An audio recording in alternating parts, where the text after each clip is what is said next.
नमस्कार दोस्तों, एक बार फिर से आपका स्वागत है अपने चैनल डीएस इंग्लिश स्टडी में।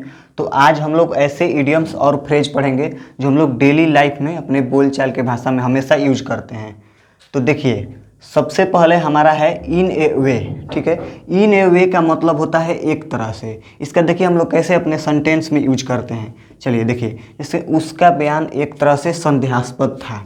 ठीक है, तो चलिए इसको हम बनाते हैं। सबसे पहले बनाएंगे उसका बयान। तो उसका बयान का क्या हो जाएगा, उसका का हिज या फिर हर।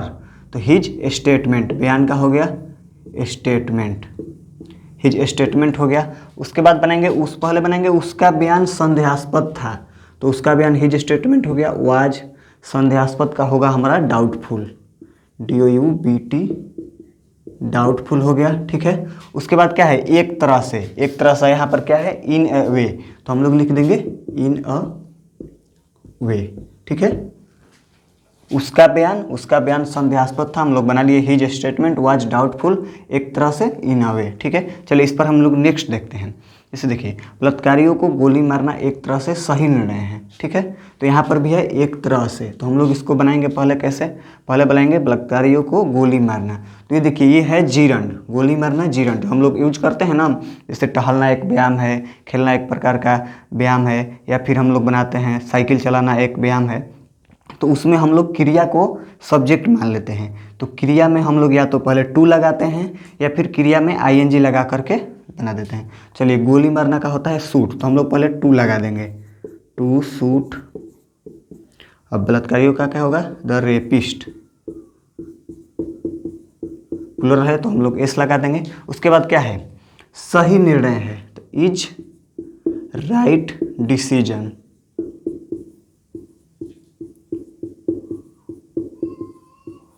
राइट डिसीजन हो गया।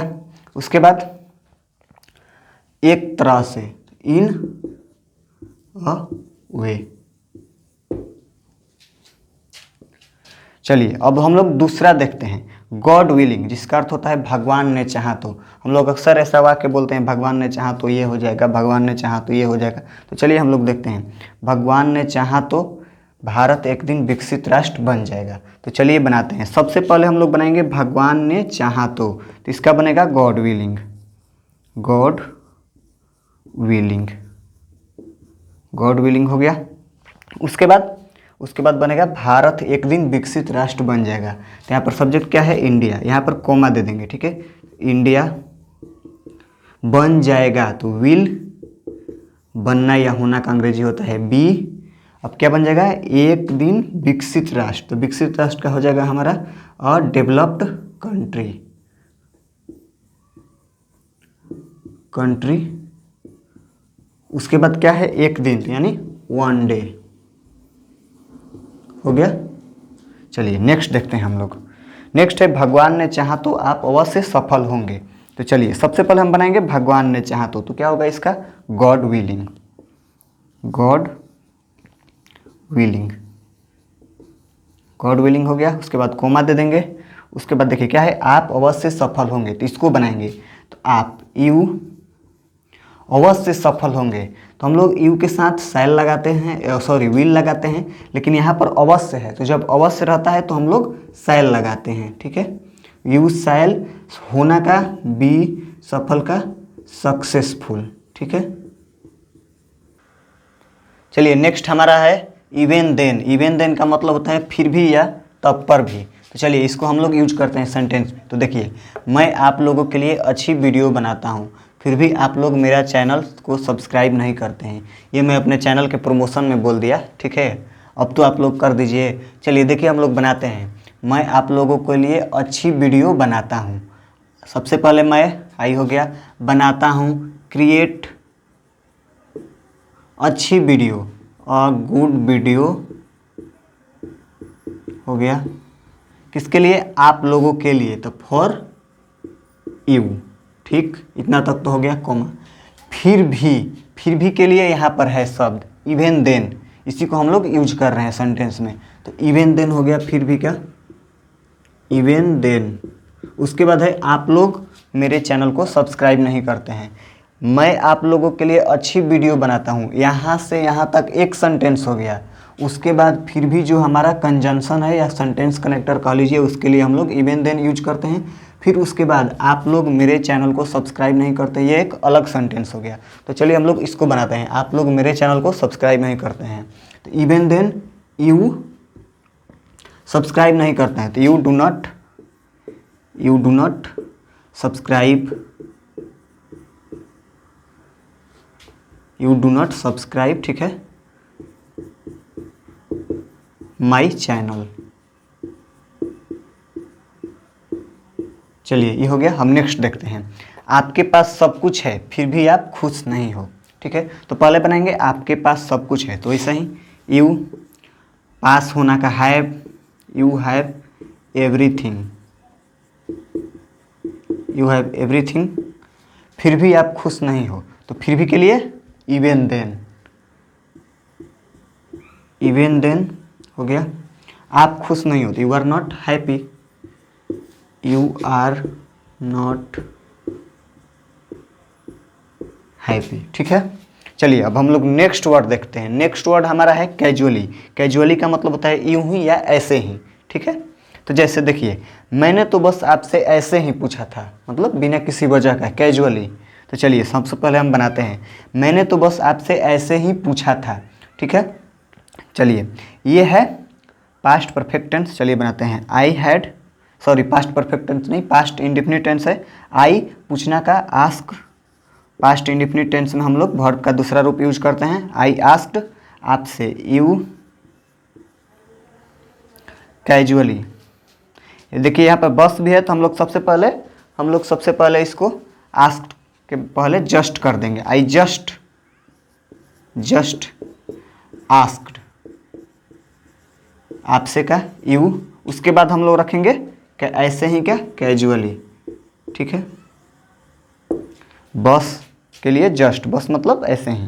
चलिए ये देखिए, लड़कियां ऐसे ही मुस्कुराती है, ठीक है। तो गर्ल्स, सबसे पहले गर्ल्स हो गया, ठीक है। अब प्रेजेंट इंडेफिनिट है, तो स्माइल, ऐसे ही का, कैजुअली।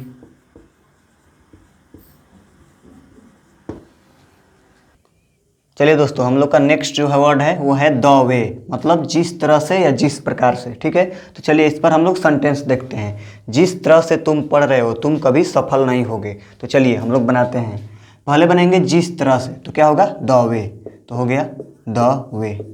जिस तरह से का इंग्लिश हो गया द वे। उसके बाद हम लोग बनाएंगे तुम पढ़ रहे हो, present continuous, you are studying,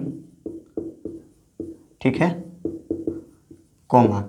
उसके बाद नेक्स्ट हम लोग का वर्ड है, सेंटेंस है, तुम कभी सफल नहीं होगे, यू विल, ठीक है, कभी और नहीं, कभी नहीं, नेवर, होना का बी, सफल का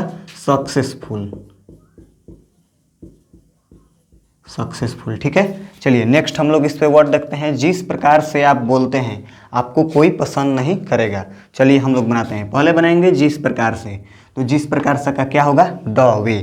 चलिए लिखते हैं द वे, फर्स्ट में हम लोग द वे लिख दिए। उसके बाद क्या है, आप बोलते हैं, प्रेजेंट इंडेफिनिट, यू स्पीक, ठीक है, कोमा।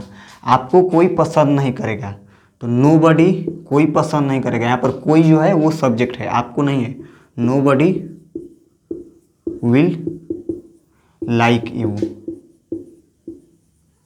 कोई और नहीं, दोनों सब्जेक्ट हो गया, नोबडी, ठीक है। चलिए अब हम लोग नेक्स्ट वर्ड की तरफ बढ़ते हैं। देखिए नेक्स्ट वर्ड है हमारा टू अ ग्रेट एक्सटेंट, मतलब होता है काफ़ी हद तक, ठीक है। चलिए देखते हैं हम लोग सेंटेंस में इसको कैसे यूज करते हैं। मैं उसे काफ़ी हद तक पसंद करता हूँ, ठीक है। तो सबसे पहले बनाएंगे मैं उसे पसंद करता हूँ, ये काफ़ी हद तक जो हम लोग का है, ये इसका वर्ड मीनिंग ये है, तो हम लोग बनाएंगे। चलिए देखते हैं, मैं उसे पसंद करता हूँ, पहले बनेंगे आई, पसंद करना का लाइक, उसे का हर, ठीक है। अब हम लोग इसको रख देंगे काफ़ी हद तक, क्या हो गया, to a great extent, to a great extent, ठीक है। चलिए नेक्स्ट हम लोग इस पर एग्जाम्पल देखते हैं। हमारे देश की स्थिति काफ़ी हद तक सुधर गई है, तो हम लोग पहले क्या बनाएंगे, हमारे देश की स्थिति सुधर गई है, ठीक है। कौन सा टेंस है, प्रेजेंट परफेक्ट। तो चलिए हमारे देश की स्थिति, तो द कंडीशन या फिर सिचुएशन की के लिए ऑफ हमारे देश, आवर कंट्री, ठीक है। उसके बाद क्या लगाएंगे, हैज। सुधारना, सुधारना क्या होगा, इम्प्रूव, तो इम्प्रूव का तीसरा रूप, ठीक है, इम्प्रूव्ड, इम्प्रूव्ड हो गया। उसके बाद देखिए अब क्या बच गया है, काफ़ी हद तक, तो इसके लिए हम लोग क्या यूज कर रहे हैं, टू अ ग्रेट एक्सटेंट, तो टू अ ग्रेट, ठीक है, एक्सटेंट। तो दोस्तों आज के लिए इतना ही। अगर वीडियो पसंद आया है तो आप लोग लाइक कीजिए, शेयर कीजिए और चैनल पे अगर नए हैं तो सब्सक्राइब भी कर दीजिए। Thank you.